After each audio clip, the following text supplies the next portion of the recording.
Hello guys welcome to my channel. நான் உங்க பேசுறேன். இன்னைக்கு வீடியோல என்ன செய்ய போறோம்னா ஐஸ்கிரீம். அதுக்கு முதல்ல பால் பாக்கெட் எடுத்தாச்சு. சரி வாங்க செய்யலாம்.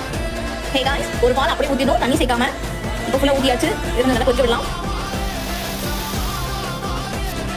பால் கொதிச்சது முக்கியமான 3 இன்கிரிடியன்ட் ரஸ்க், பாதாம், முந்திரி. இது மூணையும் சேர்க்க போறேன். வாங்க சேர்க்கலாம். ஓகே, ரெண்டு 50 போட்டு நல்லா கலக்கிக்கலாம். ஆல்ரெடி நான் சொன்ன ரஸ்க் பாக்கெட்ல ரஸ்க் இருந்துச்சு. அந்த ரஸ்கையும் போட்டுட்டேன். அதை அப்படியே கொதிச்சிட்டு இப்போ நம்ம கலக்கிட்டு சீனி போட்டுடலாம். எல்லாத்தையும் போட்டாச்சு. இது கொஞ்சம் நேரம் கொதிக்கட்டும். 6.5 ஸ்பூன் பக்கமா நான் வந்து சுகர் போட்டுட்டேன். சுகர் போட்டு நல்லா கிண்டிக்கலாம். நம்ம போட்ட ரஸ்க் நல்லா கரைய வரைக்கும் கொதிக்க விடலாம். நல்லா கொதிச்சு இப்போ நம்ம ஆஃப் பண்ணலாம். இந்த வெயில் இதமா லைட்டா போட்டு எடுத்துக்கலாம்.